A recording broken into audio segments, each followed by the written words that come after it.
Hi, my name is Chris Brennan, and you're listening to the Astrology Podcast. This is episode 256, and I'll be talking with astrologers Laura Nalbandian and Nicholas Polimenakos about the recent Northwest Astrological Conference, which occurred this past weekend, which was, for the first time in its 36-year history, moved from an entirely in-person conference to an entirely online conference. So, hey guys, thanks for joining me today. Thanks, Chris. Thanks for having us. Appreciate Hello, Chris. Yep. Yeah, you guys have had a long couple of months getting ready for this thing, but you finally reached the end point, and you actually somehow, in I believe like a 2-month time span, maybe 3-month, pulled off successfully an online astrological conference with hundreds of astrologers attending from around the world. And I just wanted to talk to you about what that experience is like. Right now, I'm sure you're both pretty exhausted from running that, but it seems like it was a success, right? Oh gosh. Better than I could have even imagined. I had a lot of hope, but no real experience with a virtual conference online platform. I mean, I teach online, that's one thing, but running a multi-layered major astrological conference with 6 breakouts going at the same time was not something I had ever done before. And the technology was all new to me. And so it was probably late March that I made the decision. Okay. And this is something, so just to give people some background for those that aren't familiar with the conference, this was going to be the 36th NORWAC, and the first one happened way back in 1984, and it was actually started by your mother, and it's been a family-run conference that entire time, right? Absolutely. Yes, my mother started it in 1984. I would have been 25 years old.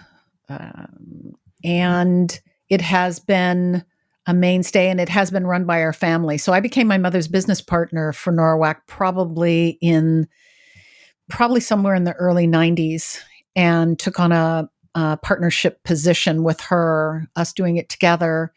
And then increasingly took on more and more responsibilities, speaker selections, lecture selections, contract negotiations, all of that. And probably as we get closer into the 2010s, I'm taking on more and more. And then as mom's condition worsens, I'm taking over the whole thing. So I was pretty much and she was pretty much retired, and I was doing pretty much the whole thing anyway, with her advice, and then her condition declined, and I was, so here I am. I've been pretty much running it for a while. Even with mom alive, I was running most of it. So in 1994, so you're Saturn in Capricorn, right? So was that part of your Saturn return story, was starting to become a partner with her in the family business? Well, my Saturn return was 1988. Saturn return in Capricorn? For me, yeah. Okay. It's 1 degree. My Saturn return, I would have been 29 in 1988. Got it. Okay. Yeah. And so that was Uranus. I think Neptune hit first, the Uranus hit, and then Saturn hit in 88. In 94, that's another 6 years later. So, I mean, it's closing in on the Saturn square, but it wouldn't have quite reached there yet. There was a lot of things going on. A lot of transits. You had that pile up in Capricorn back in, the early 90s into possibly even 94 that would have gone over. So my earliest planet in Capricorn is 1, that's Saturn, and then Mercury at 10, and then the Sun at 27. So it spanned quite a bit of. Go ahead. I think I was mixing up the Uranus-Neptune conjunction that would occurred around the 1992, 93, 94 time frame that was in Capricorn with Saturn return, which is not necessarily the same thing. And just to bring Nicholas in, and you were originally a student of Laura's, right? But then you started working the conference, and you've worked with the bookstore and also helped with recordings over the years for the in-person conference. Correct. I still can't remember the moment or how I found Laura. For some reason, I think of a bulletin board in the grocery store or something. I don't know if you And I never put stuff up on a bulletin board in a grocery store. I don't know how that's it interesting. happened. I don't know how I found you, but wasn't it like 97? It could have been 14 years ago. Yeah. I actually, to be honest, but yeah, end up being a student of Laura's and being in class at the house and numerous students on the couch, basically. And cool thing about Laura, many cool things was, there's times she would come or we'd come to class and she'd have a stack of books just to give away. And, some people were on the books. I was always on the books. You were always on the books. Yeah. You're like, well, don't take them all, Nicholas. Okay. Like, in particular, I remember like Robert Blatchke's progression book. Just looking at it, I'm like, okay, what's this? So, being in class and learning from Laura and so on and so forth, I think there was a time here when the conference was coming up. I had no idea about the conference, no idea about the Washington State Astrological Association that meets every month. I just was in Laura's house. So she talked about this conference that they do. I'm like, okay, whatever, and I didn't have any money per se. And so it was presented to be like, well, you could help out, like be a room monitor. And that's, that happened and I didn't know anybody and I did the room monitor thing. And, that happened the next year. And I don't remember when exactly it went to the level of like then doing stuff with Greg, as in helping Greg help the room monitors. Right. Right. So, I don't remember which year, but it slowly progressed in that way. And then the bookstore and so on and so forth. And along the way, going to other conferences actually. Mm-hmm. And seeing how they're run and understanding and getting to know the whole community. So over the years, it got to this place. And then, here we were this year. And the things shifted so fast, with COVID. Exactly. Yeah. And the thing is I turned to Nicholas because of his experience with Tony Howard. I knew that Nicholas had the experience that I really needed. I knew him well and know him well. So I felt comfortable working with him. So that's how Nicholas came on board, helping to craft and shape social media, helping to, I think, a lot in terms of the marketing, in terms of social media, did quite a bit of that. And just relying on him and at times calling Tony for advice on technical elements, what platforms to use for videos and this and that. So, the astrological community and those who have a lot of technical skills were very helpful in pushing NORWAC forward into this virtual platform because we really didn't have time. It was all, it was once the decision was made, it was like a runaway freight train that you just basically were on and you couldn't get off until it reached its conclusion. Right. There was just no time to breathe, no time to, there was just a lot of 3 a.m. waking up in the morning, freaking out about what have I done and why am I doing this? Yeah. Yeah, I would agree. I actually will say I still feel like we're on the runaway freight train. And Chris, welcome aboard. Because we're still going here. There's still stuff happening behind the scenes post NORWAC. Yep. Yeah, it's always such a big production. Even the conference itself, in a normal year, is like a big undertaking that takes almost like a full year to prepare for, right? Like, when did you start planning for this conference? Let's see, I would have started taking speaker submissions in June, following last May. Would have made final decisions on speakers by August, no later than August. Registration opened. We were going to open in October. And for those, anyway, ESAR came out. I knew when they were launching their registration. So I moved my registration back and opened it sooner. So, that's just good business. So we got our registration open and it just flooded. We were sold out of the in-person conference by late January, early February.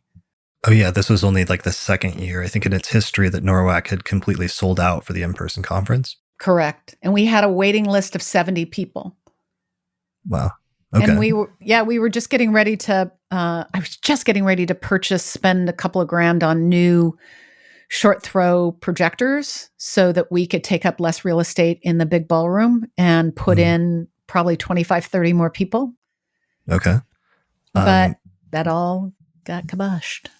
Yeah. And in terms of timing, because it's an annual conference, it always takes place every year on Memorial Day weekend at the end of May, basically, right? So it's not like there's no real negotiating in terms of moving the dates or anything. You always know it's going to be that 3 or 4 day period at the end of May.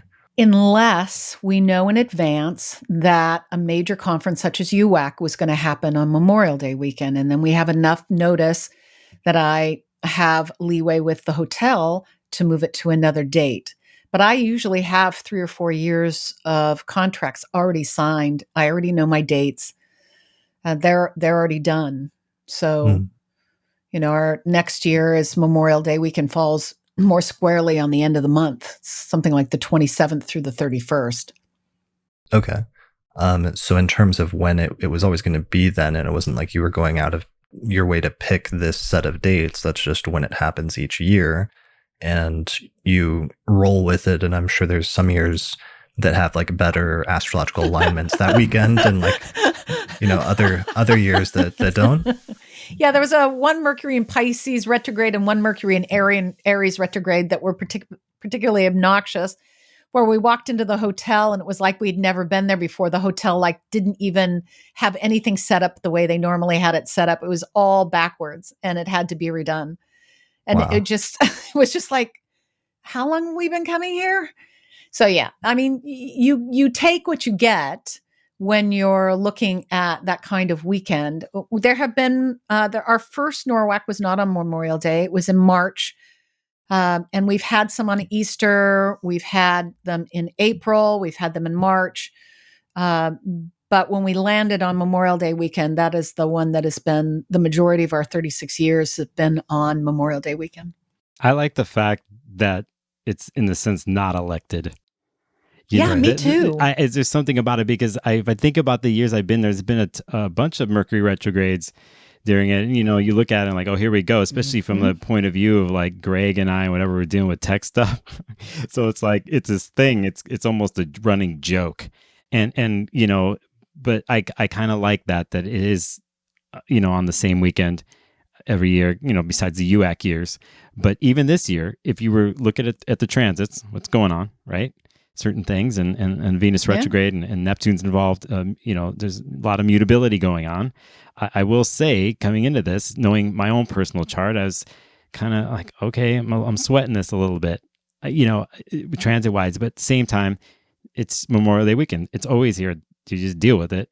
And that's the thing. It's look, the transits are the transits, but I actually don't overly focus on them, the chart itself of the current conference, because it's going to be what it's going to be. And if I do the best I can, stay present, focused on what I know to do, and that I have a long history of doing, then everything will be fine.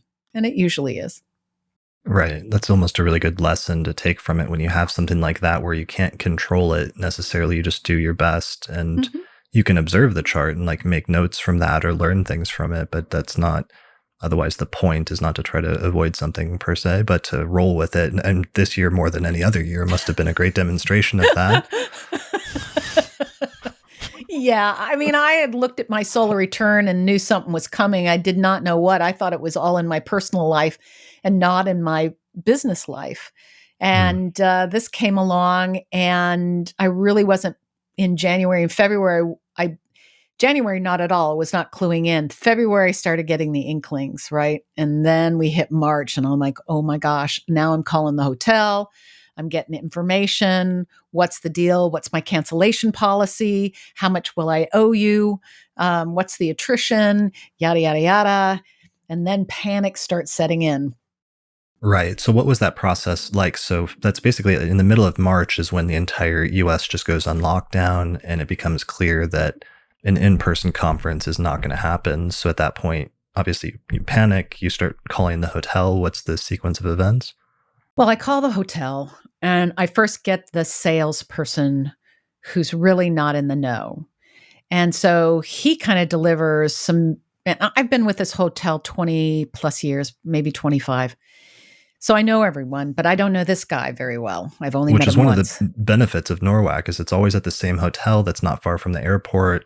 And it creates this kind of familiar, like home-like environment. In addition to the fact that it's a family-run conference, not just that's been handed over from your mother to you, but also your brother, Greg, runs the bookstore, and your daughter and your son are often helping with registration and recordings. So there's this sense of every year coming back and like familiarity with it.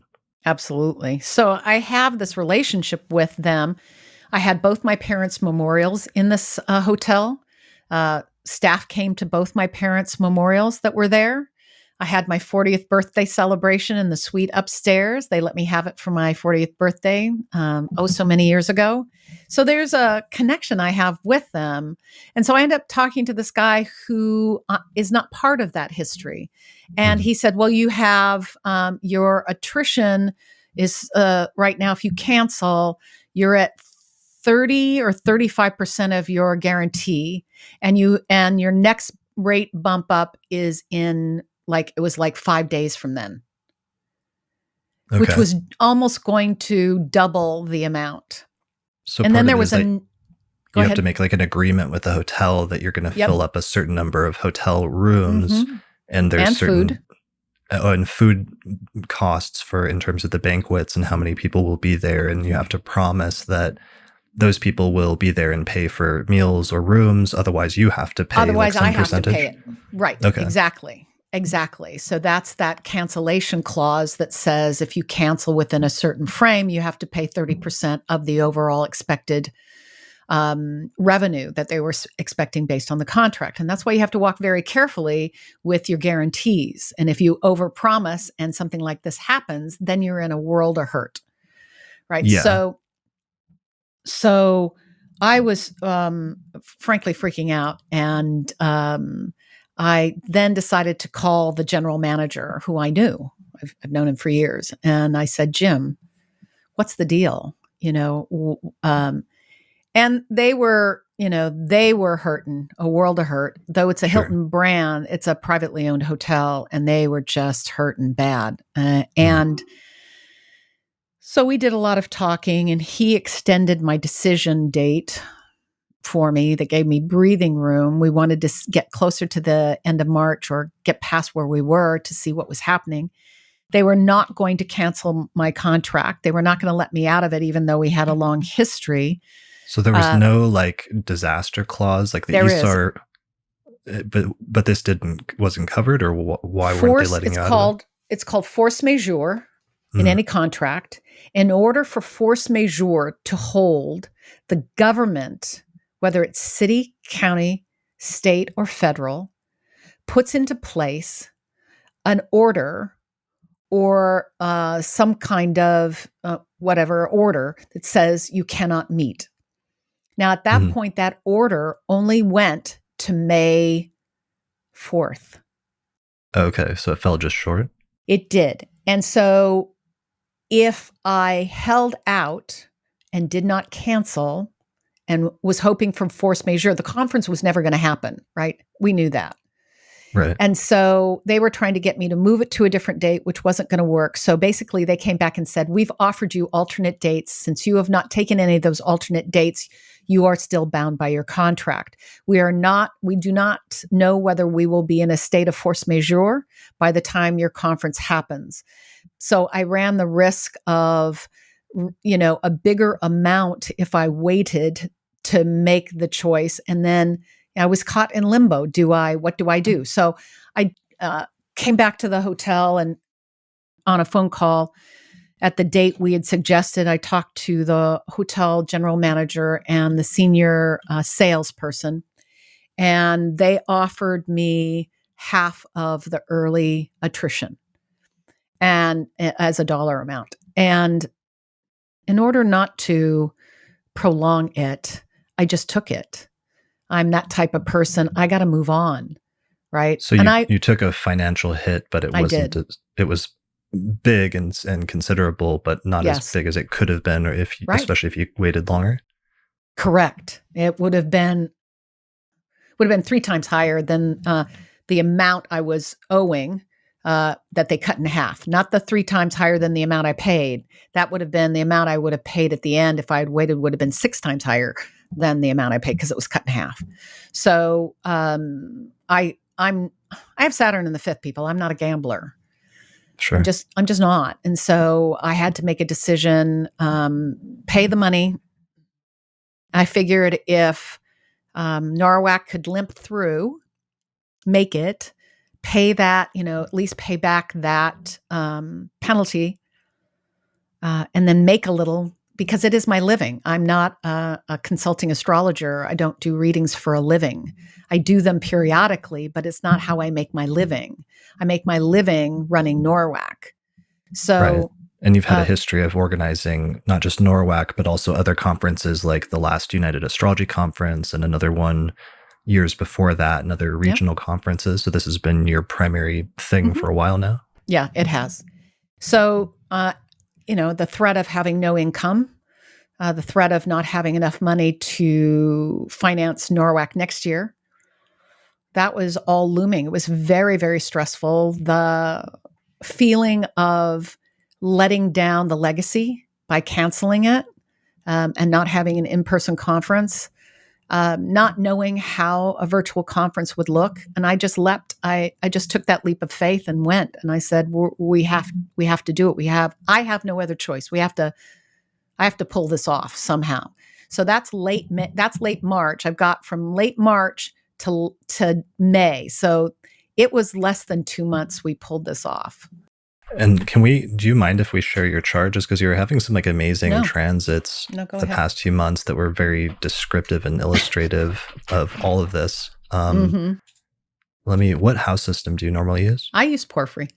Porphyry. Okay. Let me cast a chart with Porphyry.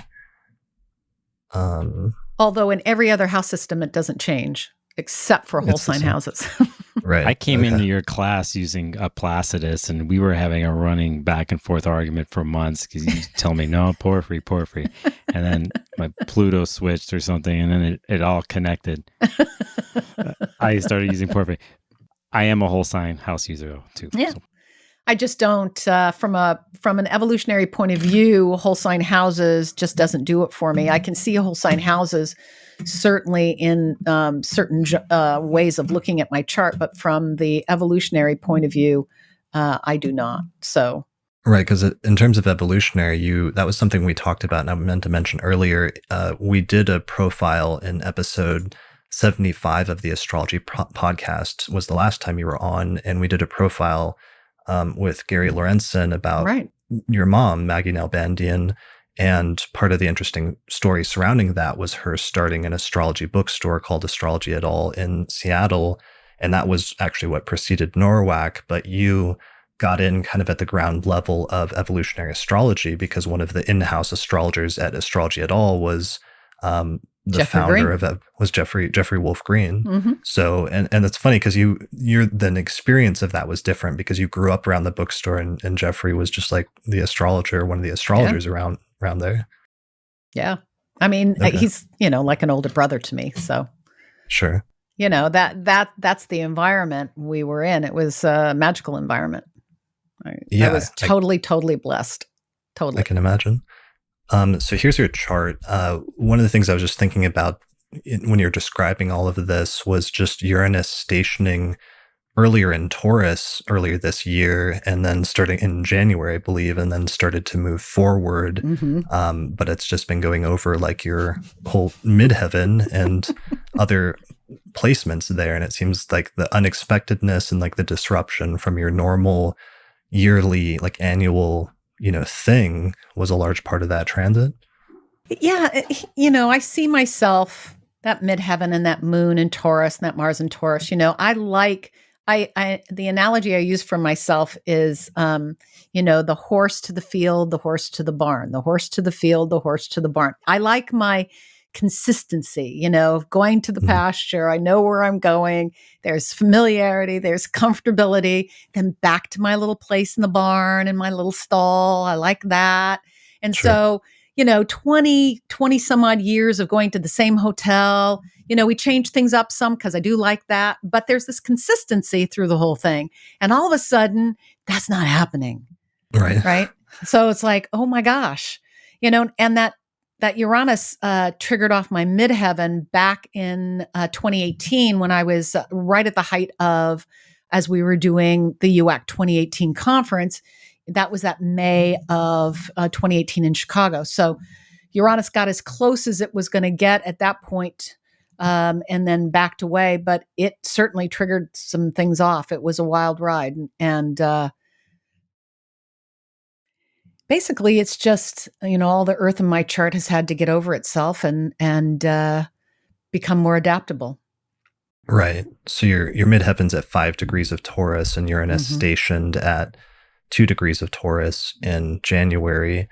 And then, it's at like what, 8 degrees now. So it was basically just going over that whole degree or range of degrees over the past few months, as you're not just having this unexpected disruption, but it's actually kind of funny, like how much you had to then throw yourself into dealing with new technologies. And that's partially where Nicholas comes in, because luckily you had a good friend who had some experience in that area. When did you guys start talking, like in March, about this? It would have been right away. I think I pretty much called you right away and said, I want to hire you. And you were like, yes. Yeah, like I'll do whatever it takes. I told you, I remember, I go, whatever it takes, Laura, we'll do this, because even the week before when we were talking personally, within your family, certain things, there's honestly a mourning. Yes, there was. Tears, man, there's tears. Yeah. It's shocking. So, it was sad because I did feel like I was letting NORWAC down. I felt like I was letting Mom down. I felt like, here it was on my watch and the burden of it on my shoulders. And, this isn't life or death. I'm not going to equate it with what people are experiencing, but there is, when you're emotionally invested in something, and something like this that has a lineage to your mother, to my mother, who I was very, very close with, and being a Capricorn who shoulders responsibilities in a very serious way, and sometimes disproportionately so, maybe even inappropriately so, to take on responsibilities that aren't mine. And things were beyond my control. And so what could I do to then salvage the situation? And it was, I can name the people that helped me. I have the organizer's brain, and I have the fortitude and determination of that Taurus on the midheaven that will push itself to all limits to get something taken care of, right? But, it is Nicholas and my brother and Steve Wolfson, who did the website, who was and is brilliant, who came up with all kinds of creative solutions of things that I didn't even know, and Tony Howard, who gave me advice. So those are the 4 big ones that really were there for the technology side of things that made this thing happen. And just being caring, kind people who supported me and knew how important this was to me and to my family, and had been connected to my family enough that it meant something to them. I'll tell you on a personal level, I've been working with Tony Howard, Astrology University, just doing some basic stuff and learning along the way. I mean, a lot of it's just social media posting and stuff that happens with our webinars. And, by doing that, you learn things, you pick up on things. But even before that, in my world, I was already planning to do my own types of live streams within the music world, because I'm friends with a lot of musicians. I've had plans to do my own channel, acquiring equipment along the way, knowledge, learning, so on and so forth. And it's just, on a sidetrack with other projects, but it felt like to me in my world that the last 2 years of my life, the stuff that I was learning along the way and researching was actually for this. I just didn't know it. And for another That's project awesome. that's happened at the same time of this, because I'm doing a major live stream project with music and multicasting with music.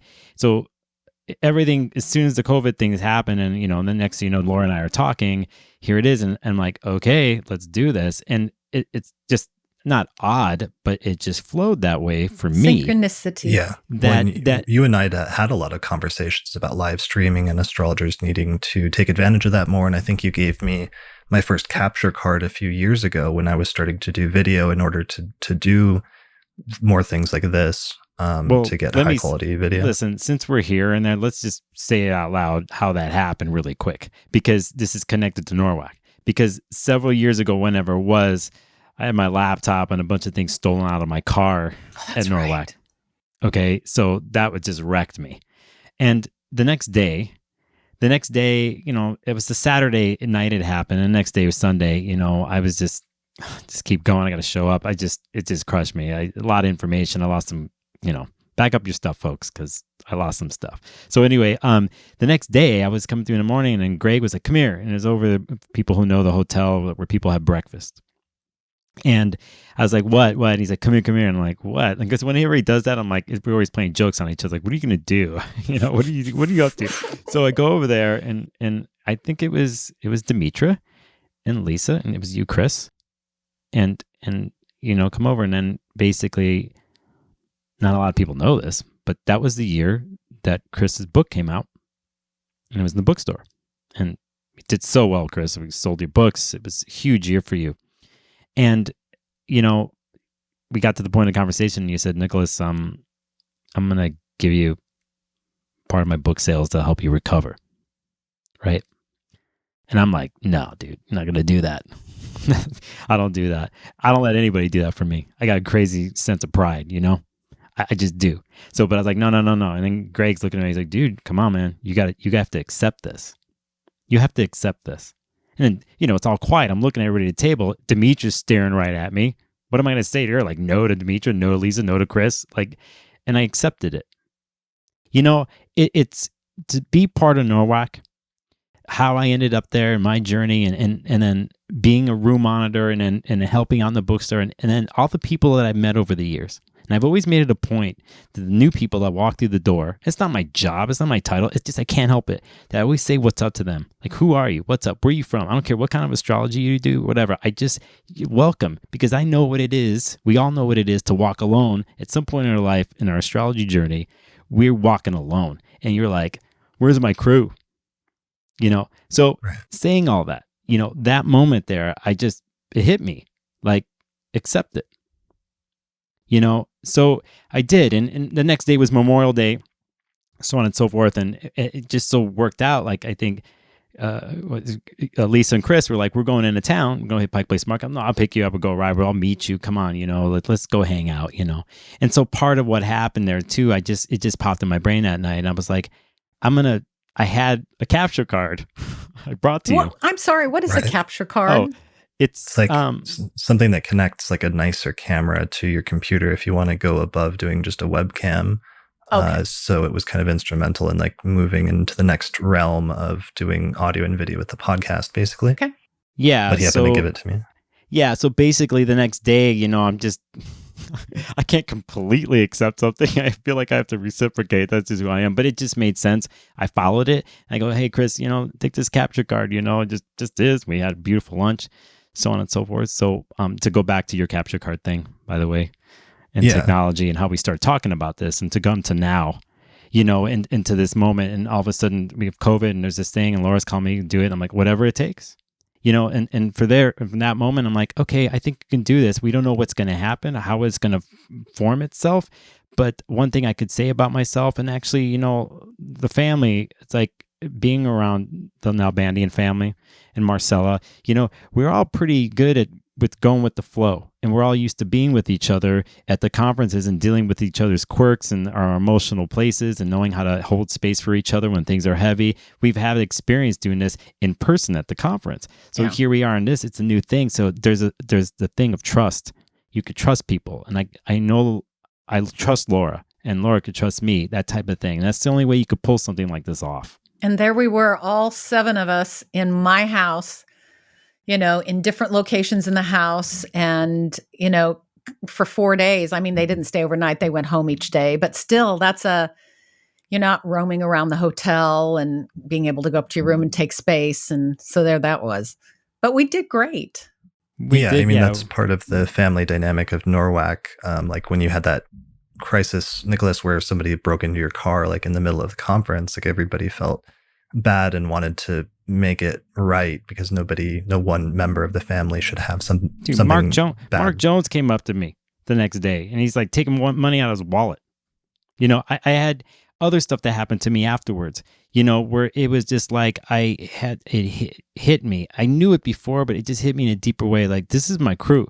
This is my family, and I think, it's the most, in my mind, in my view of NORWAC and my participation in it, it's the number one thing. It always has been. It is. And I think people feel that. It's not fake. It's real. Part of it has to do with that. And it's messy sometimes. It's messy. Stuff goes down. We're all concentrated in this hotel, this funny hotel that gives you warm chocolate chip cookies. There's all these funny, quirky things, but it contributes to the space.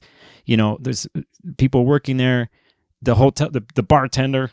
We know the bartender, and everybody who comes through, for the most part, contributes to that. And I'll say it felt that way this past weekend. Yeah. That was part of what happened. Is another crisis happened, but then it seemed like different members of that family or that crew kind of stepped up in order to do what was necessary to still make it happen because it was important to everyone. Yeah, I think that.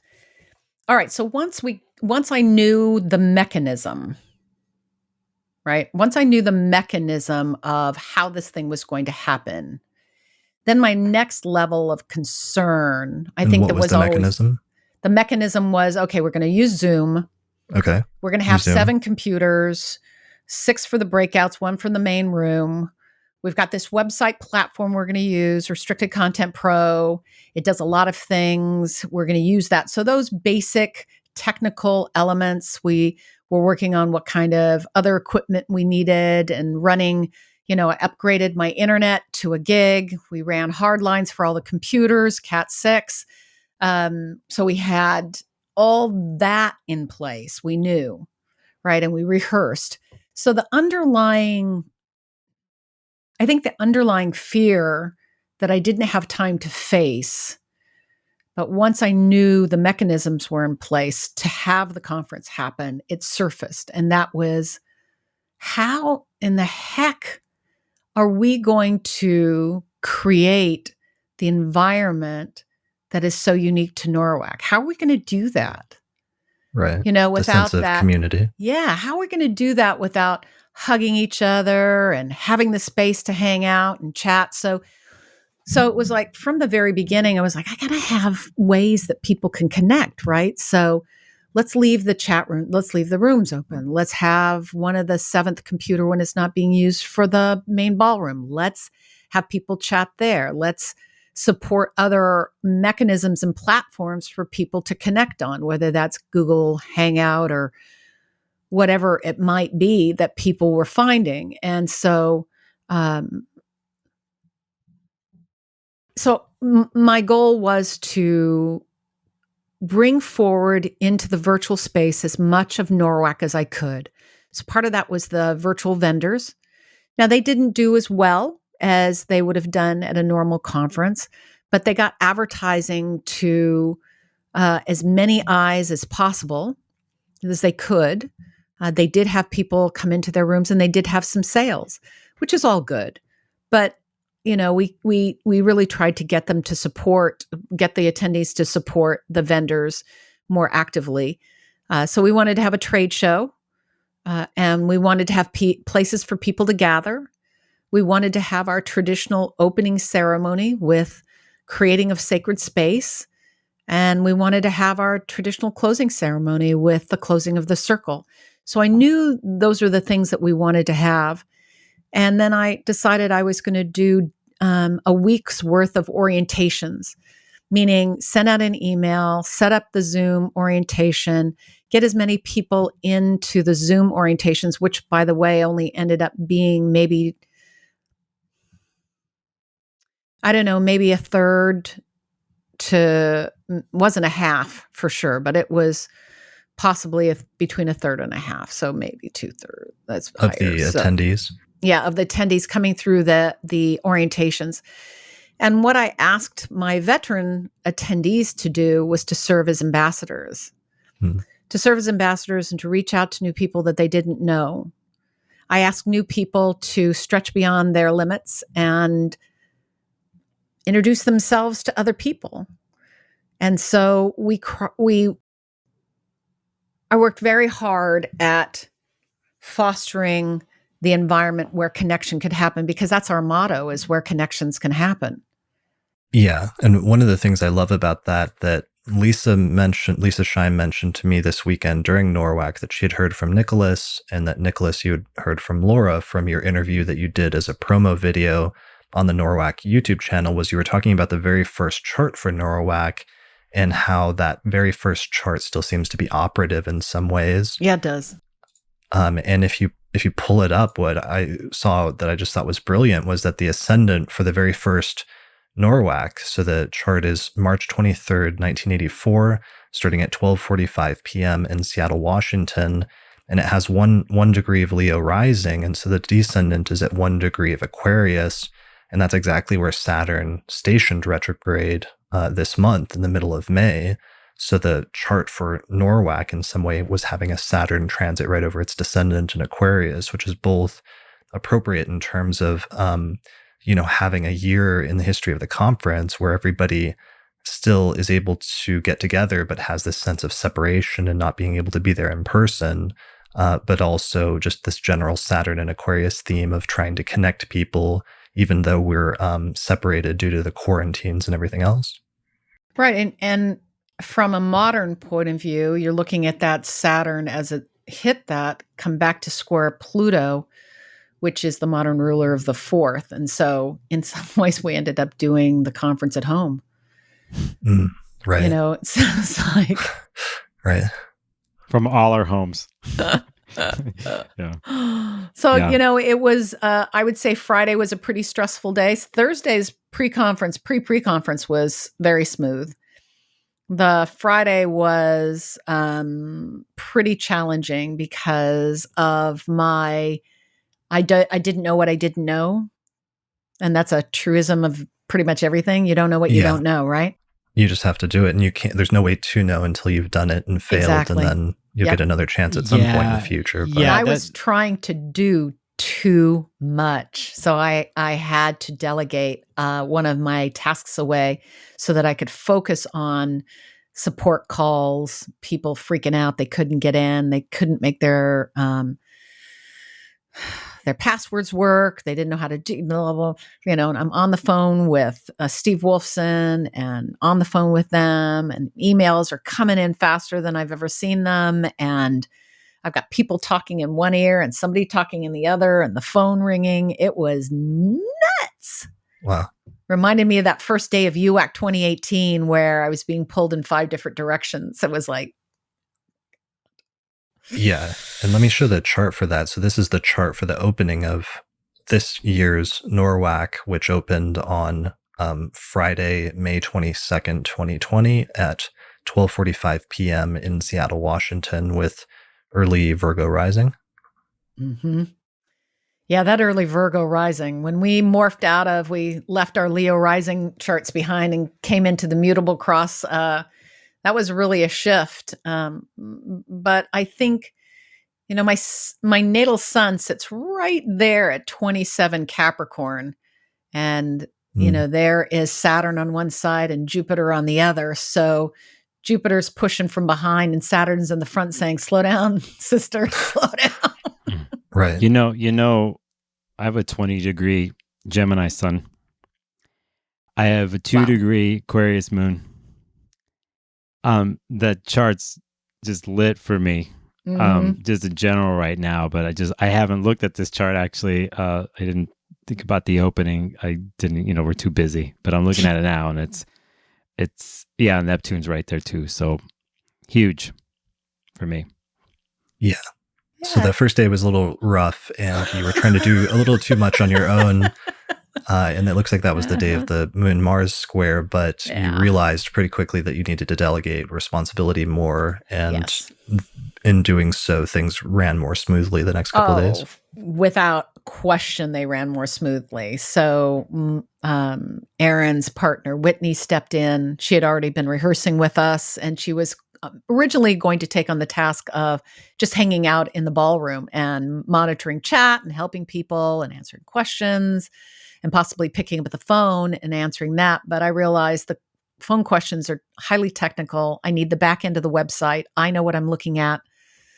And it was like, look, she can take the room. She can take the room I was hosting. And I should never have been on that room to begin with. But, we have a stay home order here in Seattle with no more than 10 gatherings. So I was trying to keep the number down. But when I realized, we can do without, we can all share the duty of watching the Northwest Ballroom when we need to. And what I really need to do is get Whitney on the room that I was running and free me up to do other things, which were absolutely necessary. Right. Can I say something here to this point here? Because sure, it's about, we're talking about technicalities and the timeline of things. And before that, we're talking about just what NORWAC is family-wise. It's almost, to me, we're not just us, we're trying to do something new and trying to pull something off, but everybody's been doing something new before this because of COVID. Everyone's had to learn how to use Zoom or Google, whatever app. People who are not into the tech have had to figure it out. So one thing I noticed this weekend is, there's like Laura's had to take a ton of stuff like this.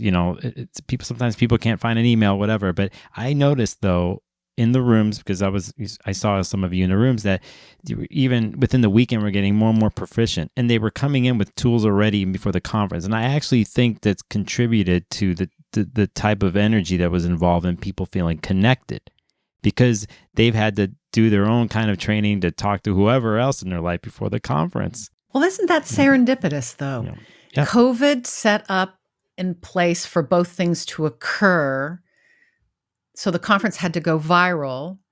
And because of COVID, people learned to use technology and they all met in the middle. I mean, that their use of technology leading into this brought them to the conference. What I find interesting, I was talking to Kelly Surtees this morning. It's a couple of things I find interesting. One is that people started bailing from the conference as soon as it went viral. And we lost around 100 people. Yeah, that was a big concern. I mean, I was scared for you because I know that this is something you spend a year on and it's part of your livelihood. And I was really wondering, like, if that was going to be the end of NORWAC, if everybody bailed, would NORWAC happen again? It was just happening just by the numbers every day, more cancellations and more cancellations. And yes, I was very much concerned. I don't really feel like sitting at my desk for 3 or 4 days. I really come to the conferences for the in-person socialization, and the information is secondary. And what happened is that element got skimmed away. A great element.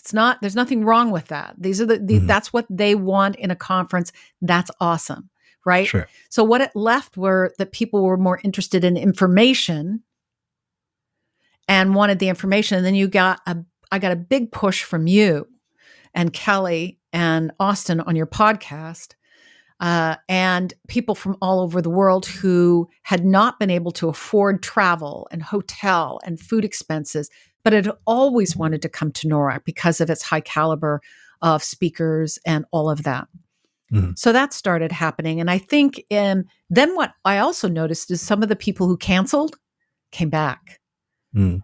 They re-registered. And because what was happening is that this was now what conferences were going to be for this year, right? It was either going to be this or nothing. Yeah. Right. And there was so much uncertainty, I'm sure, in March and April that everybody was just canceling all their plans. But once you realize that this is like the new normal, you sort of have to adapt. There you go. That was it. That you hit it right on the head, Chris. It became the new normal. And it was like, oh, okay.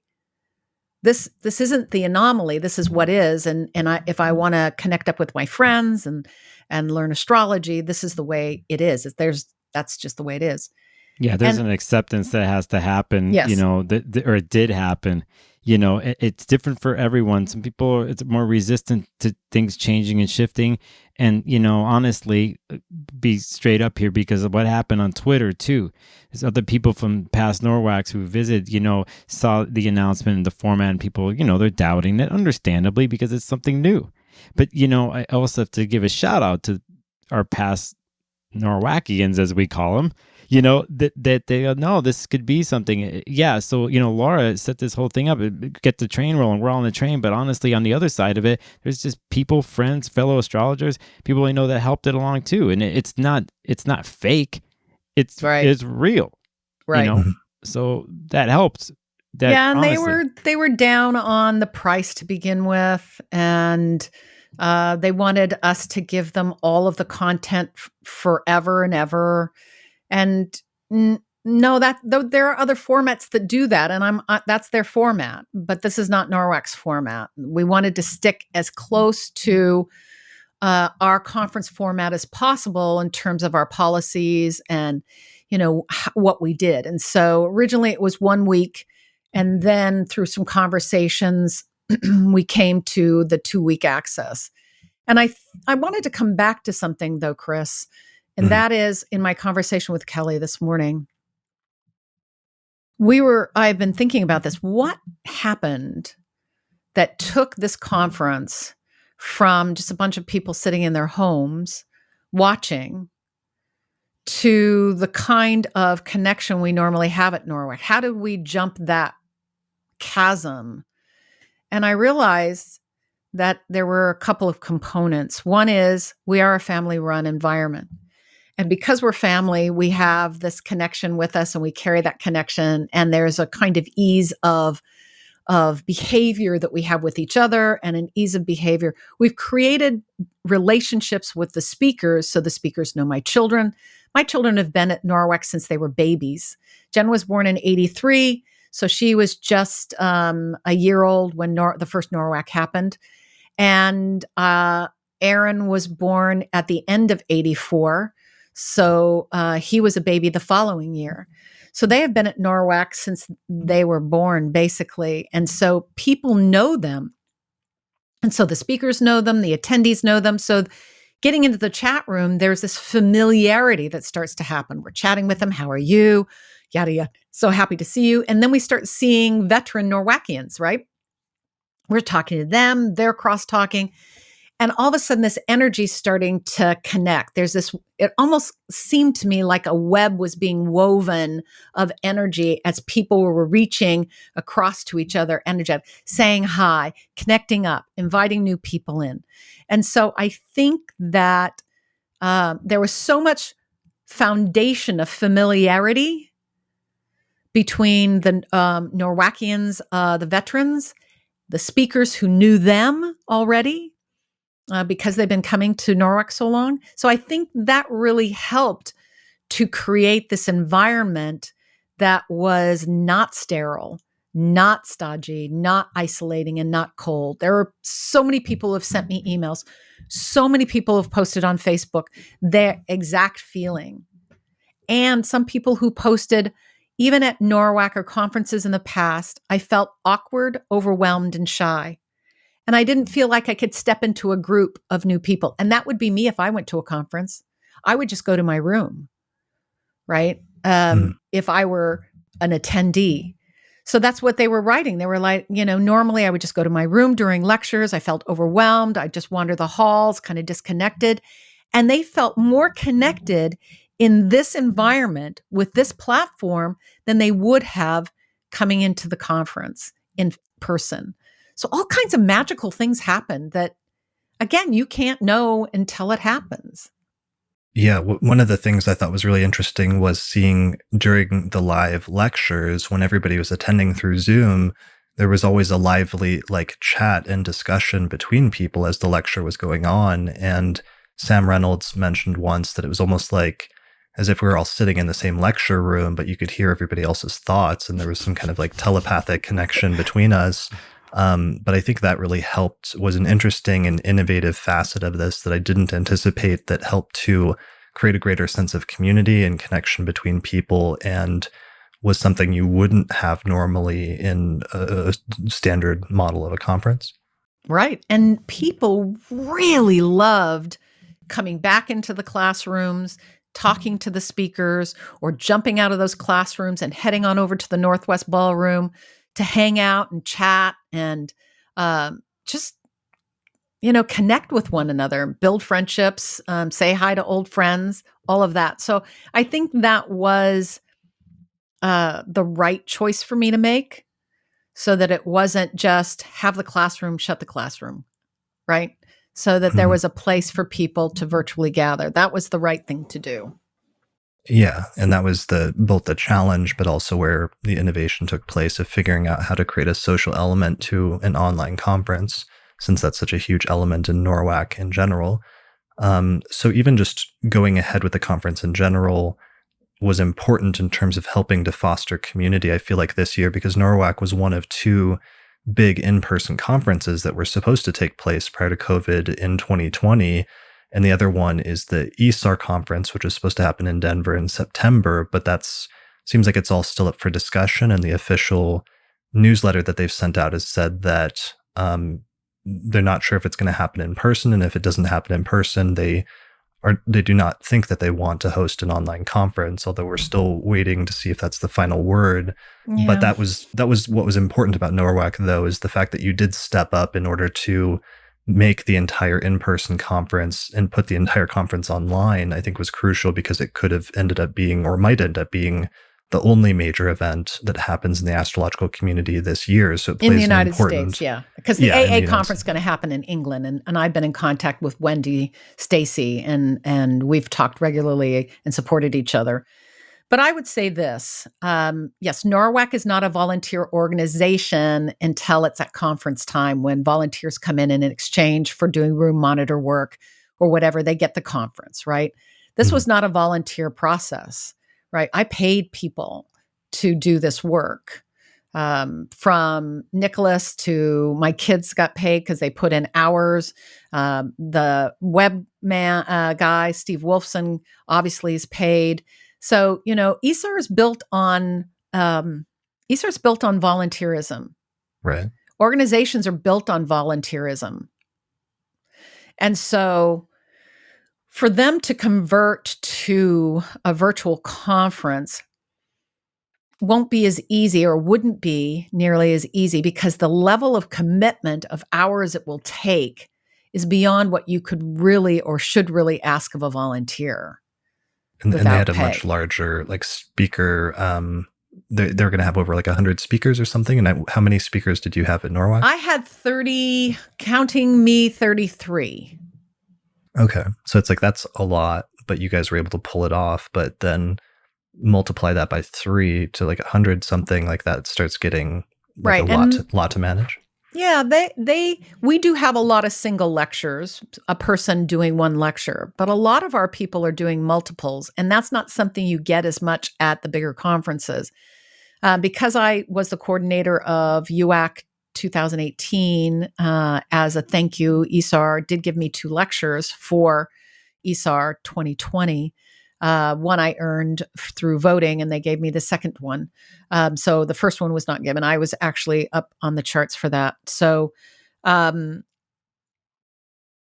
point is that it would take a lot for them. They would either have to pay people to do it, to bring that off and have that kind of commitment, or they're going to have to scale it back. And that's why, when you're dealing with one lecture per speaker at the highest, the majority are doing one lecture, then you're going to have space for more speakers. And that's what they want to do, because with ESAR and with UAC, you want to get in as many speakers as possible. It is so that new speakers can be launched and seen.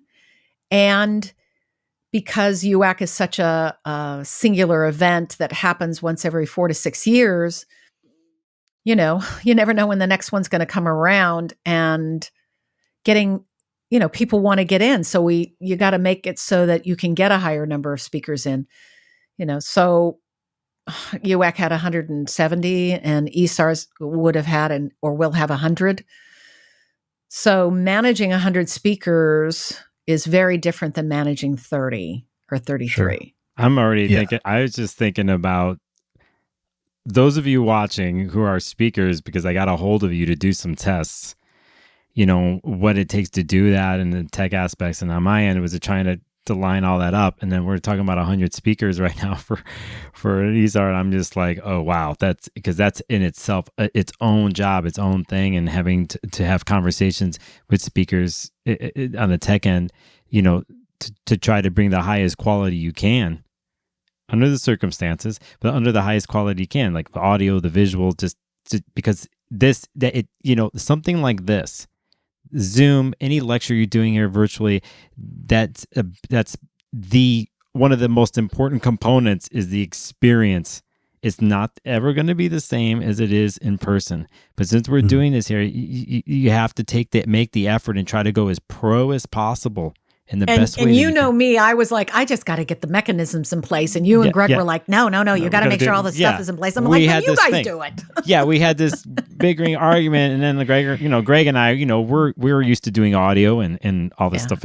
Before we're like, no, we got to talk to them. So those types of things. So you're talking at a scale. That was one of my biggest concerns, actually, when it was switched to an online conference. And I think I said a couple of times, I was like, make sure people get decent microphones and there's some kind of prep, because that's always my biggest struggle with the podcast was, even if you want to do an interview and somebody has an internet connection, if they speak into a built-in microphone on a laptop or a webcam, it when you edit it in post, it really just does not sound good when you listen to it again afterwards. So sometimes like having an external microphone or buying one is like a necessary thing to get good audio, and I knew that would be a stumbling block if people weren't thinking about those things. So that was one of your jobs that you like helped coach people on, right, Nicholas? Yeah, I mean, I'm going to be straight up. I still feel like I didn't do the best job I could have. But when you're dealing with human beings and you're talking, and so little time, right, you can only do so much, right? And so you're just like, hey, and I'll be honest. I mean, one of my I was just trying to charm people, speakers watching. Like, do you want to look good? Do you want to sound good or not? So it's one of those things I had to say. But for our end, because you want to have the best copy, this is for the future. This is it. You only get one shot, right? Mm-hmm. So it's. I mean, I'm really critical of my own work, so I'm like, okay, I could have done this or that, and I thought about it even this morning when I got up. But you have to make the attempt. So it's like, for people out there who are thinking about taking things to another level, you're going to start your own podcast, your own channel, or you're going to maybe do a virtual conference. You got to invest in the equipment the best way you can. Do the tests. If you get an email from somebody like me, you want to do the test, and even though you've done 100 Zooms and you run your own school, you got to do it anyway. And go through the motions. Because what happened this weekend a couple times, and I'm glad that I did the test with many speakers, some of the things I did with them, when challenges did come up, they knew exactly what to do. We knew what to do with them. We're in the moment, and you adapt. So we're, again, to go back to how we started talking about this, we 30 plus speakers, so on and so forth, and you get to something bigger, and that's a huge task. And it is. It can't, like, go back to you, Laura. You were talking about volunteer. That's a huge task. You got to pay somebody. You got to take it to that level, You do. And the fact that we had all the computers, we hosted all of it here in one location, which is not something I think ESAR can do. It's going to be a big lift for them to get to something, I think. Do I think it can be done? Yes. But it's going to take a major restructuring. I had to restructure the whole schedule. I redid it. Luckily, serendipitously, everything fell into place. I mean, is this Jupiter on my sun or what? Yeah, it's stationed right there at 27, right? Yes, it's stationed right on my sun. I thought for a while, Laura, are you overshooting this? Are you biting off more than you can chew? As my mom used to say about Jupiter, she said, Jupiter's, you're biting off more than you can chew, girl. So I thought, well, maybe I am. Maybe I'm thinking too big. So I tried to keep, realistic sight on things. And when Kelly tried to tell me, oh, this is going to be big, and I was like, no. Patricia Walsh tried to tell me. So after the fact, they both, Patricia, of course, being a Sag, was a little bit more vocal. She was like dancing and telling me she told me so. So it's like, but I had no idea frankly. I was just looking for, can I get back to where I was before, number wise? If I could get back the 100 people I lost, I'll be good. Yeah, I just want to be clear here for a second modest. because, I just want to be clear because we're being honest here about the technical stuff about this conference, about what's going to happen with ESAR, and I don't want it to seem like ESAR can't pull something like this, like it off, right? Yeah, I said, I think it can happen. I think it can happen. If they really wanted it to, it could. It presents different challenges than NORWAC because it's bigger. You scale it though; it definitely has to be scaled, and there's a different mindset involved. But it can be done. It's just you got to get the right pieces, in the right order, and then you got to light a candle. Yeah, well, and some creative thinking, some seriously creative thinking. You can't rely on old standard ways of thought with this, and you can certainly bring if NORWAC proved one thing, I think it proved that an virtual conference can transcend the limitations of a virtual conference energetically, which is what everyone was most concerned about. I think those people who dropped out were concerned about it. And I think that there are those who have talked about potential for Zoom fatigue by the time ESAR gets here. But if ESAR is the only next conference until NORWAC, next 2021, it's an important conference. Yeah, well, and that's the problem. And that's actually, to me, what made NORWAC even more important is, let's just say hypothetically ESAR doesn't happen, and at least in terms of ESAR US conferences, that's it for the next year. So it actually served a very important social component in the astrological community this year. And also many new speakers get their start at NORWAC. I got my start at NORWAC, my first major conference talk way back in 2006 was at a NORWAC. I started off as a room monitor, and I volunteered helping to set the bookstore up with Aaron, your son, when I was living in Seattle in 2005, going to Kepler. But there were a number of new speakers that gave really important and innovative talks this year, like Diana Rose Harper, Bear River, Caitlin Kopic, and the fact that NORWAC was still able to take place and still able to host the presentation of people like that was really important and I think crucial for the community. Absolutely. These people, and whether it's ESAR, it's NORWAC, or another major conference, this is where speakers get launched.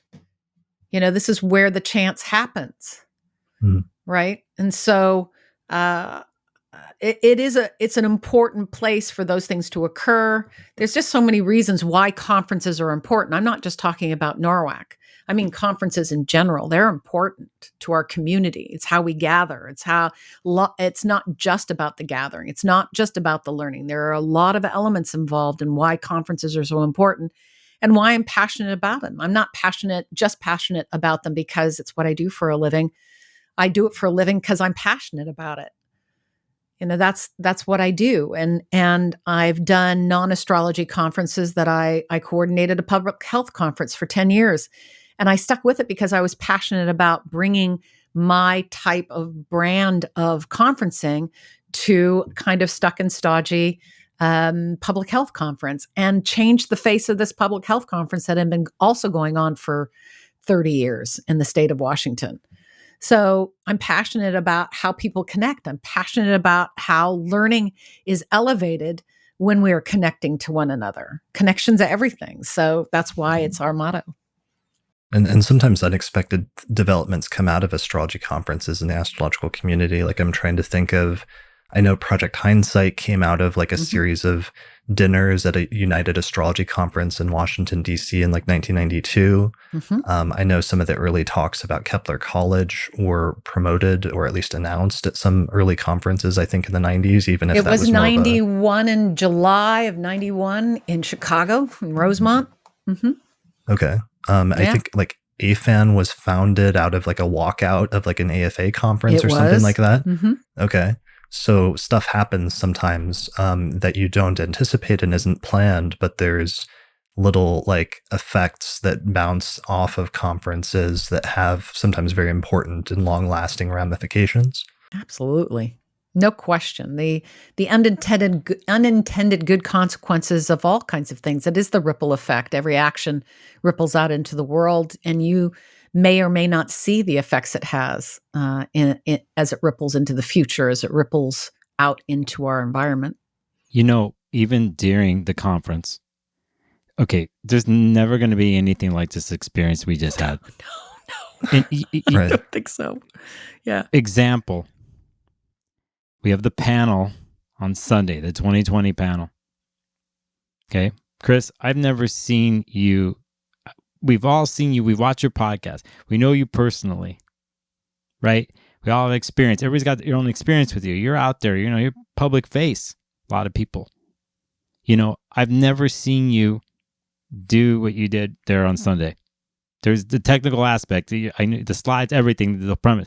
But what I felt from you, and what we all felt from you energetically coming through virtually. We're not in the room together. We're virtually there. I've never seen you. I've never seen that part of you. I've never seen. And the reason why I'm bringing this up, Chris, because first of all, I love you, and I'm glad that you were able to be on the panel. But a whole panel, Demetra, every single person had something profound to say. Mm-hmm. And it all had to do with our adaptability, with surviving and going on and pushing forward as astrologers, as human beings. You create a space in person or virtually. Things do happen. People step up, whether they know it or not. We all step up and we start to, we're connected. But Chris, I gotta say, is this me? Am I just getting the tears welling up? I was starting to cry with what you said. You really touched my heart. And I wasn't the only one, and neither was Nicholas. Yeah, it's in the chat, everything. So, there's it was amazing. It's amazing, Chris. And the moments like this, because we're talking about moments and what happens in certain places, and then what happens afterwards. Everyone's changed. You're changed. I'm changed. Laura's changed. Everyone who went to this conference has changed. We're in unprecedented times. What we're doing, what has happened to the world, but it also shows resiliency and hope and faith starts to show up. It's these basic human things. And I caught that from you. I caught that from you, Chris, in the panel, and I caught it from Demetra, from Patricia, and Judith. So I just had to say that. I thank you. Thank you for saying that too, Nicholas. That was amazing. Thank you.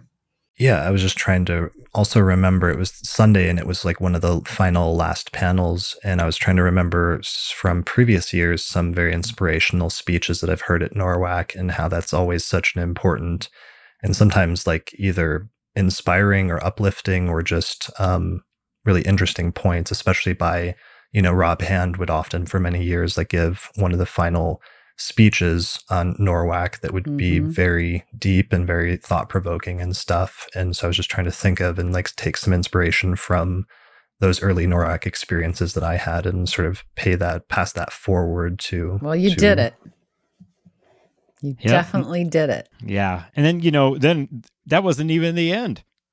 We closed out with Samuel Reynolds, who just took it to the highest level, like we all did. We're all there. We're just coming off from the panel, and then we go straight in, anyway, from the beginning, from the pre-conference all the way to the closing, it just built. And even on our end is working, we're grinding, and, it's not the same thing as for people attending, but we could feel it, but we just have to keep going. But when we got to the end and Sam's keynote, and then we had time afterwards. I didn't know we were going to have the type of conversation I didn't either. I was like, oh my God, we got 30 minutes left. What are we going to talk about? Okay, let's talk about diversity. Yep. So that was awesome. And it was a 30-minute great conversation about certainly how NORWAC has been at the forefront of building diversity on a multitude of levels. In the astrology community, and we will continue to do that. I was originally slated to do 2 lectures. I dropped one because I was like, that's just not going to happen. And I thought I should have dropped the second one, but I kept with it, and I'm so glad I did. I thought I was going to be tired, and the reason I wasn't tired is because I woke up and smelled the coffee and thought, I can't do all this I'm doing. So that's when I handed it off to Whitney. And so at least I had the resources to do my Sunday lecture, and it was great. It was well attended. And, How was the attendance? It seemed like I don't know if you can say like official numbers, but it seems like ultimately early fears that this would be much less people would attend, or it could be a disaster, didn't pan out, and instead it was the opposite. It didn't pan out at all. And again, by no means do I minimize what I'm about to say, and I mean it with all sincerity. It wouldn't have grown as rapidly without you, Chris, and you talking about NORWAC and the importance of conference and the importance of community. And the people around the world who listened to you and your podcast jumped on, and they came in great droves of numbers. So, right now, I know the count that I'm looking at my computer is wrong. Because I think there's some single days that are missing. But I'll give you the honest numbers. We had 775 people registered full conference. Okay. We had 70 plus, probably 70 to 80 of additional people who were scattered throughout the day. So that's not counting them single by day. That's one person might have had a Saturday, one person might have had a Sunday, somebody might have had a Friday, Saturday, I counted up the individuals. So there's 70 plus people there. So that's 800 and almost 850. And so the vendors attended and paid. So that was, so you're looking at 845 with the mixed dailies and the full conference. And then you've got the vendors. So you're at 850. Laura, is it? What's the max at the hotel? If we were in the person, max at the hotel I can take is 475. That's what will fit into the ballroom. And so I have to cap it at 475 full conference every day. So I have to manage that. And overall, last year throughout the conference, we had 525 because not all of them were full conference. But every day we did not have any more than 475 people in the hotel for the conference. And this year with speakers, and that 475 has to include the speakers, because if they're going to be in a room, I have to count who's going to be in seats. So the total number, which is I think undercounted a little bit, is 967 individuals with speakers and all. So easily at least double what you would normally do in a maxed out year, which last year was the very first time you've even maxed out. Now, yes. And so we have the room counts and the counts from the plenary, and a big significant portion from around the planet are watching right now in their homes. They're watching post, right? So we had about 550 to 600 of that number show up. Yeah, I remember watching the live during some of the big meetings where everybody was in the plenary talks. There was 550, 600 people watching live, it seemed like often. Yep. And there's no way we would ever have that at a NORWAC. There's no way. There's never going to be 500 to 600 people in a ballroom, not in the hotel we're using. And we had never intended for NORWAC to be that big. We like that sort of kind of boutique feeling, of family feeling, where, when you walk in, and that's not always going to be somebody's experience.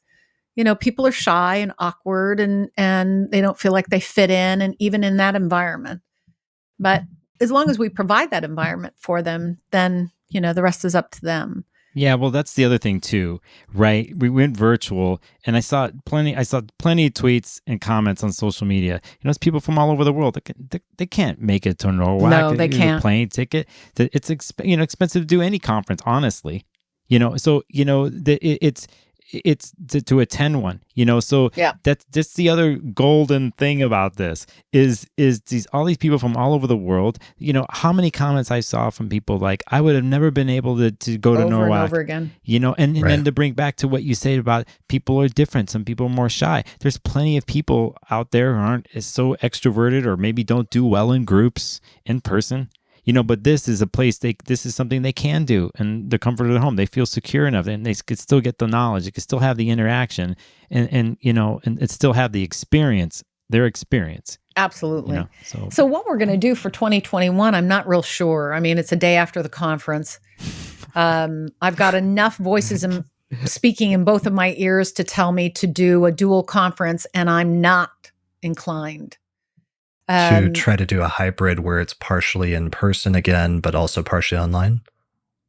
It's still on the table. And the reason why it is sitting closer to the edge of the table to fall off is that we will end up running 2 satellite conferences in the same space at the same time. Right. So there's the in-person conference happening, and there is a online conference happening. How to get those 2 merged together is the deal. Otherwise, you're making me nervous. You're making me nervous right now just talking about this. I have to make these decisions, and it's like, how are we? It's like Demetra was like, well, can't we bring cameras into the lobby and bring screens in and then it's like, okay, then people in their homes are just watching people in a bar have fun. How is that fun? So I haven't quite put it together yet. And certainly anybody who's got a grand idea can certainly email me. Yeah, and when you're going to have to do it, you don't have a ton of time, right? In terms of making a decision, like you've got, because you said like over the summer, like right now, very soon by June is usually when you would start doing like speaker applications. And I think you said you launched, was it in September last year that you launched registration for the in-person conference? Yeah, I've got to do advertising, and all of that has to be set in motion by July and August. And sometimes even sooner for the Mountain Astrologer. I've got to have my ads. I've got to get in touch with my ad designer, graphic designer. I've got to cull through the names of speakers that have already reached out to me for 2021, then go through my lists and see who I want to bring back. I have this sort of in the back of my brain. I want to bring back a lot of people that were this year so that attendees can have a chance to meet them. I just don't know yet. The way my brain works, I have Uranus on the ascendant in the 12th. It in conjuncts Mercury. And so I have to let things go. And they will come to me as to how it should be. And it usually comes in time that I have to make the decision. I will know what I need to do. And so I take in, and my husband is very creative. So he's been going, well, maybe you could do it this way. And maybe you can do it this way. And so I told him this morning, I said, it's great that you're sharing your ideas with me. Something will click. I said, something you say, something somebody else will say. It'll be a combination of things. Something will click and I'll know what I need to do. Sure. And we still don't know what's going to happen with the virus and with public, just all sorts of things, at least in terms of where we'll be exactly May of 2021 and needing to know those details ideally before like fully committing to things. Yeah. And that's the thing. That's a huge thing, because even as the president of WASA, I'm having a hard time getting people to commit to next year to what's that going to look like. We don't know. And so, I may have this problem with NORWAC, and there may be the potential for having some of our speakers Zoom into the conference versus, we'd put them up on a screen, they would Zoom in if that becomes an issue and we're still having the in-person conference. So there's just so many unknowns, Chris. It throws me back to what I was experiencing in March, where just so much unknown, and trying to make a decision in the face of so much unknown is really hard. That does remind me, though, in March, I meant to thank you guys because you mentioned WASA, the Washington State Astrological Association, which is the local astrology group in Seattle that you're the president of. And I remember we were trying to figure out what to do that month with our local meeting. And you were the first group I remember in the country that announced that you were switching your meeting online and you would not be meeting up in person. And there was still it wasn't clear yet because this is slightly before the lockdowns fully went into place, but you guys kind of led the way there by. Yeah, we did. We did our first meeting in March was webinar. It was it was a Zoom, all Zoom. And so we've done March, April, May, and we'll do June. Lisa. Yeah, because you actually, March was, you did a lecture. I did it. Was it Rick? Okay. Rick it was Rick Levine in April. And then Bear in May. And then Lisa in June. Lisa Scheim next month in June is speaking for WASA. So yeah, and then we followed your lead with the Denver Astrology Group that month, and Ariel Gutman still came out, and we still streamed it from our studio because she didn't have a good enough internet connection to do it at home, but that ended up working out well so that we were still able to hold our meeting. Of course, I got sick like right after that, so probably running out to get like food for us that week was probably a bad call. But it was still an early like prelude to NORWAC, which probably gave you guys a little bit more experience leading up to doing like a massive version of that. I suppose, it's one Zoom per month. The class, I host the Zoom room for the lecture, and then the speaker hosts the workshop. So they have control over the workshop, and they can close it down and do their thing and that sort of thing. Okay. So that goes to the thing we were talking about earlier. Like we've all had to like figure stuff out with tech here. If we're thinking about right. And I've been teaching at Soulwise. I've been teaching with Soulwise now since September. So that gave me some experience that I didn't have. And so we had already determined a distance learning process, all virtual learning environment before COVID even happened. So yeah, all of that gave, I think underneath it all, gave me the confidence, some level of confidence, obviously, to make the decision and move forward. But I got to tell you, I really didn't. I don't like it when I hear people say this, but I'm going to say it anyway. I didn't feel like I had a choice, and I know I had a choice. I know I did, but financially, I was up against the wall, and that wasn't workable. I was like, I was like, husband, if things go really bad, because we keep our accounts separate. Mm-hmm. We don't merge our money. That was the agreement. And we both were like, yeah, this is the way we're going to do this. So I was like, if things go really bad, I'm going to be the dependent wife. He's like, I got you, babe. I got you. Yeah. He was probably thinking that was a good idea about March, keeping those two separate at that point, maybe. Yes, absolutely. Okay. Absolutely. But now we're good with it. Yeah. So what was I going to say? So right now, one of the things that's really interesting is that the conference, while technically over, actually isn't over for most of the attendees, because one of the weird things that's happening that I was actually doing last night as I relaxed was I was going back and watching lectures that I missed. Yeah. Because that's one of the unique and innovative things about this conference. That again is probably going to end up being groundbreaking in the long term, but that people were not just able to attend the lectures live like you would at a normal conference through Zoom, but you could also have access to all of the lectures from the entire conference for the next 2 weeks after the conference ends if you were a conference attendee. So everybody is not just watching other lectures that they missed right now, but there's also, like, I know AFAN is organizing watch parties. So groups of people, of attendees are getting together and watching certain lectures. Let me tell you how we're doing that, because I'm connected to that, obviously, because it's NORWAC. Okay. So Patricia's launching a watch party and AFAN's going to do a watch party. So if you are registered, you were registered for any part of NORWAC, and there is we will have access through the login website. So let's say you only registered for Saturday, but AFAN's got a Friday gig going from a Friday lecture. I'm sorry, you won't be able to see it because it'll be done through the website. You'll go to whatever pages you have available to you based on what you paid for, and we'll put up the Zoom link with that lecture, just like we did in the beginning for each class. And you'll click through to their Zoom. One of them will be a NORWAC room that Patricia is hosting, and one will be an AFAN room that AFAN's going to host. They will put out a schedule. I'll send out an email blast to all of the NORWAC attendees, letting them know this is happening. Patricia's room, since it's a NORWAC room, will hold 500 people. So there's no limit for her. I don't know what AFAN's room will hold. It might only hold 100. Don't know how many people are going to join, but it's going to be a fun endeavor. They'll pick different lectures. Patricia's going to pick her favorites that she had missed and wants to share them with other people, like, a drive-in movie from your car, right? So her thing is, sit in your jammies and grab a bucket of popcorn and let's watch the lecture and then have a discussion afterwards. And she's going to invite speakers in. So I know she's choosing mine for Thursday next week.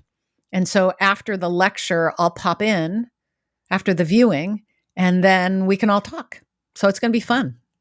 Brilliant. Yeah, I love that. That's really great. It's one of the interesting additional nuances and ways that it was developing a sort of community setting, even though everybody's in different places all over the world right now. Mm-hmm. There was also a lot of great social media stuff going on with people on Twitter. Yeah, that was largely driven by Nicholas.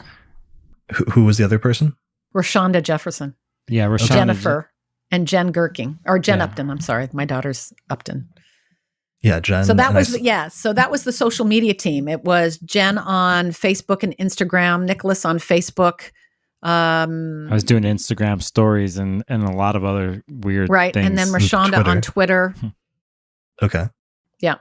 So it was a great team effort. Absolutely amazing. Social media was great. On Twitter, you can follow the hashtag NORWAC 2020, and there was just tons of discussions going on, especially with people either during or coming out of lectures, quoting things that they loved. There was this really amazing Twitter account that's new that was on Twitter that was at Cosmos and Psycho that was doing like memes of things that they learned during different lectures, which I know a lot of people. I'm so not a Twitter person. Somebody's going to have to show me how to do this stuff. Yeah, so I can find these stories. Get into it. Stuff. Yeah. But here were some of the sort of random memes. Us promising ourselves we wouldn't cry during Sam Reynolds' lecture. Just about every sort of means. Ptolemy's logic regarding the lot of fortune representing finances, and there's a picture of a guy throwing it in the trash, and Van Dyke's name is over the guy. Lots of funny things like that won't make sense if you're listening to the audio version, but you can check out that Twitter account. Other things that went really well. I know Wade Caves was the MC, and he did an amazing job hosting and introducing the entire conference. He was great. That was his first time hosting, right? Yes, it was. Okay. Yeah, absolutely. So NORWAC's going to rotate MCs around. That was our goal coming into this year. So if you don't see an MC coming back right away, it has nothing to do with their quality or their ability. My next goal is to get a woman MC. We've only had one woman MC in 36 years, and that was Gloria Starr. So it's time to find a woman who can be the face up there during the plenary. So that's my goal. Okay. And for the opening and closing, your good friend did that for the opening circle and closing circle? Yes, Patricia did the opening. It was gorgeous, beautiful, perfect. And then she closed the ceremony, closed the circle for us with beautiful imagery. It was perfect. It was absolutely perfect. Couldn't ask for anything better. Yeah, that was really good. And then normally Greg Nalbandian, your brother, runs the bookstore. I did see him running one of the Zoom rooms, but what was he doing? Was his main thing? Or we had talked early on about a Zoom trade at the Zoom trade show, and that was also an innovative element, putting the vendors in and getting them hooked up, as I said earlier. And we talked about him revamping his tired website into something that's a bit more modern and doing something. And he seemed pretty excited about it. But then he got so focused on, he got so focused on producing the conference, which he helped me with, that he took that on.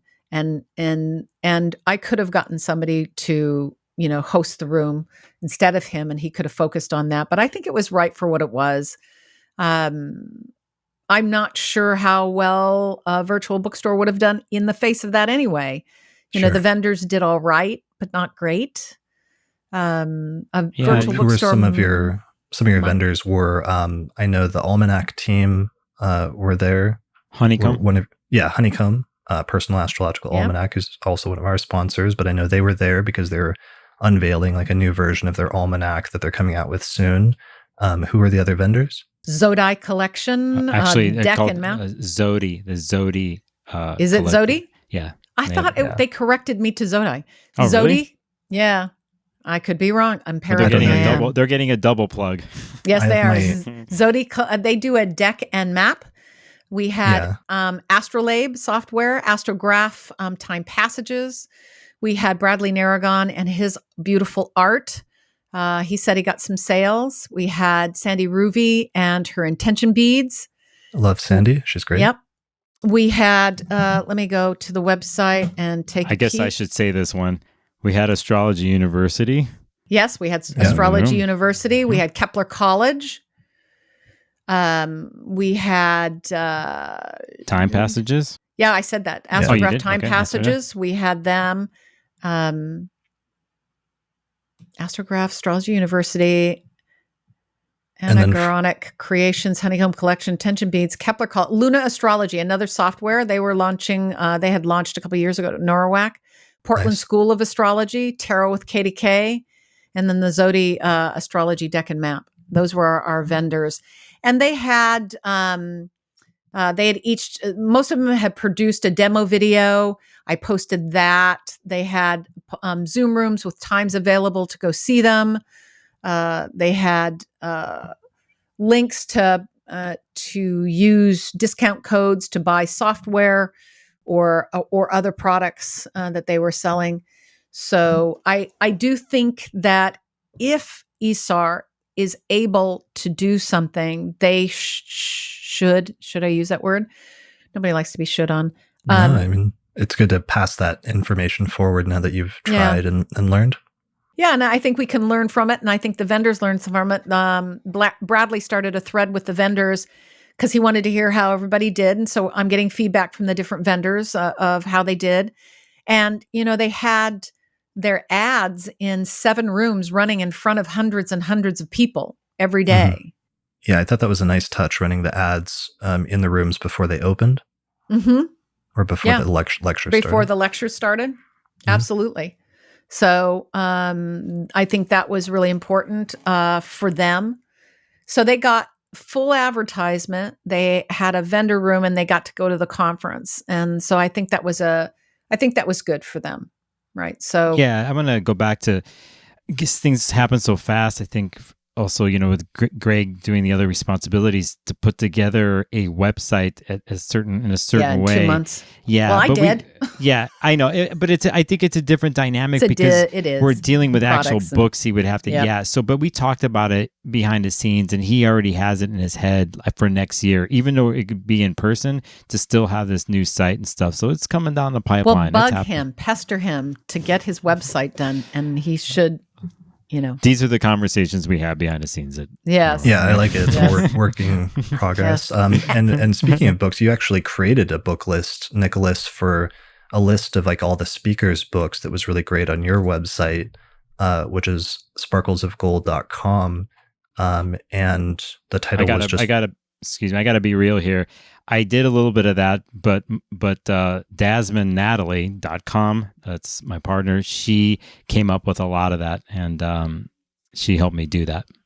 Yeah, I thought this was brilliant. And it links to, what's the website that you use? Because then it... some of the proceeds go to like a local bookstore. Yeah, the referral links. So just like Amazon has referral link stores for people, but this bookshop.org lets you have a storefront. You don't provide the books, you just get a little referral link. Where it takes you is to the closest independent bookstore where the book is.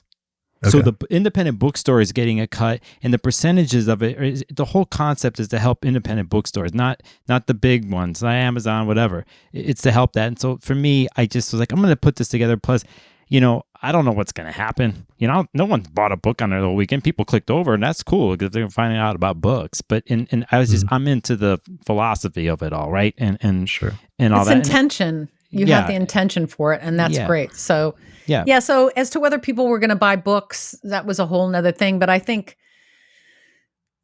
what's happening right now is people are buying the crap out of audio. And it's audio only. It's audio only right now with slides. And I just created a new account for Vimeo all the video is going to go up there. Mr. Okay. Sparkles of Gold is going to work on that. And Nicholas. And we will be selling video as well. Okay, this goes so- back. Yeah. Go ahead. Let's go back to the beginning of this conversation to get it straight, because you were asking what Greg was doing behind the scenes, and that's another thing he was doing besides the This other is- stuff. Is yeah, he was he does editing the audio. all the audio for this. So Mhm. this is all Greg, Okay. editing the audio like he does every year, not just for this year, but all the audio in the past of NORWAC. And there's a huge archive that Greg. Yeah, we has. haven't even gotten to it yet. Yeah. I've got But- 2018, 2019. Hang on, I got a cough. Right, because there's like 36 years of conferences that you've been doing recordings of. Yes, and some of them from the early days were old tape recorders, the little tape cassette players, and the quality is pretty poor. So Like we little have cuneiform tablets, like that yes, some exactly. of the older that- lectures. Were, yeah. Somebody was in the corner chipping as somebody was talking. They were getting it all down. Yeah. That was like 1986, 1987. I imagine that's what it was like. I still have one of those fragments. Yeah. We still have the old tapes. We have the old original tapes. They're being digitized. We usually wait until somebody requests something from the old catalog. If it hasn't been digitized, we digitize it. But there are folks that have passed, that we have a lot of audio of, and people that have retired and no longer lecturing. So we're working on all of that to get it up on the website. It'll be a very extensive catalog of audio, and it's a lot of work to get it done. So we're working on it, and Greg's going to be working on it. And I am considering, if this is brand new, what I'm about to say. Nicholas Okay. doesn't even know. If in the next 2 days you would like to purchase the conference at the conference rate, you will have 2 weeks to watch the video. Okay. Yeah, I think the idea of doing a conference package is a brilliant idea if you do decide to go forward with that, just because having access to everything and be able to watch all of that at once, especially the video versions, would be brilliant. Yeah, and so we will have, right now the platform is to use the website for that. And I have a website that can determine your 2 weeks when it's up, when you register, and when it goes dark. And then that is access, not owning. And then we have to yet determine whether the purchase of videos will be an ownership thing or a forever access thing. Will you be able to download it, or will you just have perpetual access to it if you buy it? So that has yet to be determined. It'll all be through the Vimeo platform, which I know nothing about. So this will be another learning curve for me to figure out. But for those of you who are listening, if in the next few days you feel like, you know what, I really missed out. I really wanted to go to this conference. I know it's done, but if you are willing to register for the price of the conference, then you will have your 2 weeks. Okay, awesome. And in terms of, other than that, the audios are available immediately right now for purchase. And it's audio, and it comes with like the PowerPoint slides that the speaker used. Yeah, I would say 98% of them have slides. There's a few, Austin Kopic, who have not sent me their slides. I'm going to have to hassle him. Yes, please. Okay. And then there are some that didn't use them, like Jessica Lignato didn't use slides. The How to Become a Professional Astrologer was a great conversation, and we did not use slides. Stephen Forrest only had one slide, and really he didn't use it. So his keynote was without, and really, Samuel Reynolds was without. So there's a few that do not have slides because they weren't used. Sure. So, but I'd say 98% of them have slides, and they're included. They're bundled in so when you click on the thing, purchase it, you get a receipt that has a download link. When you download that, inside the zip file is the audio and the PDF of the slides. I'm glad you're doing that, Laura, because even during the conference, I was getting personal messages, and I saw messages coming through our social media, because it was after, like, can I buy a 2 week, viewing period after the conference. So, I just Yeah, you're saying this out. I'm going to do it. And Yeah, I've got that's great. people in my email. I've got to go through and find them that were interested in this. And if it's just a handful, it's a handful. That's fine. If it's more than that, then awesome. I have to talk to my web guy tomorrow to make this happen because the website's it's his birthday today. So happy birthday, Steve. Thank you, Steve. And so we have to just reconfigure the website a little bit so that people can get access. And those of you who went to NORWAC who are looking for their slides and you don't want to buy audio, you don't have to buy the audio to get the slides. All you have to do is go back, log in, and right above or below the video, I think it's right below the video, in between the video and the description of the lecture is where the PDFs live. So all you have to do is click on that and the PDF pops up and then you can print it or copy it to your computer. Okay. Yeah, there it is. So it's right below the video. Cool. Yep. Yeah, that was a great system. Steve did a great job on the website. It was really nice. Didn't he? Website, and it was very flawless because I've done my own websites for a long time. So I know how there's like a spectrum of how well this could have gone versus like how badly it could have gone. And it definitely ended up going way more smoothly than I expected. Yeah, we used a plugin called Restricted Content Pro. Okay. And so it had this plugin had everything, and Easy Digital Download is made by the same company as Restricted Content Pro. So you just set up your different levels of registration. In there, it's memberships, but you set up your different level of registrations. If you bought Friday, then that's what you get. You get Friday. If you bought the whole conference, then you have access to everything that's available in the content. So, and is Easy Digital Download the plugin you're using for the audio sales now on the website? Yes. Okay, got it. Yeah, that's what I use as well. Awesome. Well, that's amazing. What is the plan for next year? I guess we've talked about that a little bit. We've talked about recording. I'm just trying to make sure there's not anything else we forgot. Is there anything that we need to mention either about the future or dates to look out for? Do you have a mailing list or anything for NORWAC for announcements? I need to talk to Steve about this. It's not directly on the front page. If you go to the front page, I don't think the where you sign up for the mailing list is up front, which is kind of strange. It's not. Yeah, so if you go to another page. You click on any page, but it should be on the front, to be honest, somewhere. But right now, if you go to like the contact page, then over on the right, there's a little form and you can fill that out in order to get on the mailing list. That way, if there are announcements about, let's say, the audio or announcements about future dates when NORWAC is announced for next year, then they'll get the heads up. Yeah, but since we haven't had it on the front page, I've almost had no new signups into my mailing list. So that's a note I have to make, is to talk to him about that. It needs to be somewhere in the front so people can see it. Sure. Yeah. Well, that's just another thing. But I think thing to do number 247. 230. Yeah.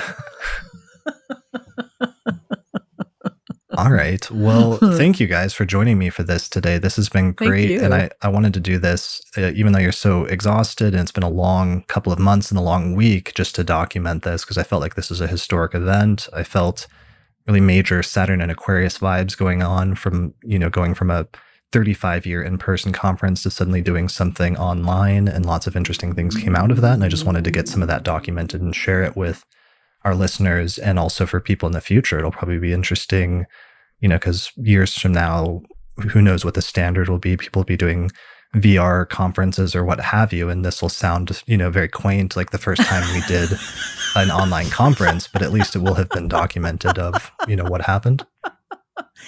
Oh, that's funny. It will be. You're right. I didn't even think of that. At some point, this is going to be, that's so cute. Yeah. Well, this is like the Ford Model T version of the car or something like that, or the transition point from horses to, what do they call them? Buggies or what have you? Horseless carriages, basically. Horseless carriages. Yeah, that's it. Horseless carriages. Yeah. So my brother says I'm Neil Armstrong. I landed on the moon. I don't feel that way, but it was innovative. It was forced innovation. It was necessity meets invention, right? Isn't that what they say? Necessity is the mother of invention, right? Yeah, I love that. Innovation as a result of necessity. That's a very good Saturn and Aquarius themes. Isn't I think it? that we're getting, and this is only the very beginning of Saturn in Aquarius. So Yeah. who knows what else awaits over the next 2 to 3 years? But this has been a nice preview of that. Well, I'm glad we did it, and I'm glad you asked us to do this. It was great. It was lovely talking to you, and I know my inbox is now filled with 100 emails. Right. Because I've ignored them. Well, I will let you get back to that. Thank you. And thanks, Nicholas, for everything you did to help get this together and promote the conference and everything else. And I'm looking forward to seeing you guys again next year for NORWAC 2021. Yep. We'll be there. Brilliant. All right. Thanks, everybody, for listening to this episode of the Astrology Podcast. And we will see you again next time. Thanks to the patrons who helped to support the production of this episode of the Astrology Podcast through our page on patreon.com.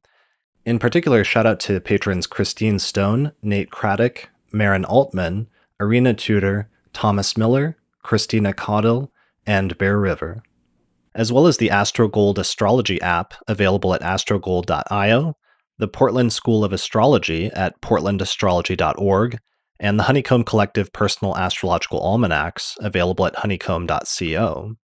The production of this episode of the podcast is also supported by the International Society for Astrological Research, which is hosting a major astrology conference in Denver, Colorado, September 10th through the 14th, 2020.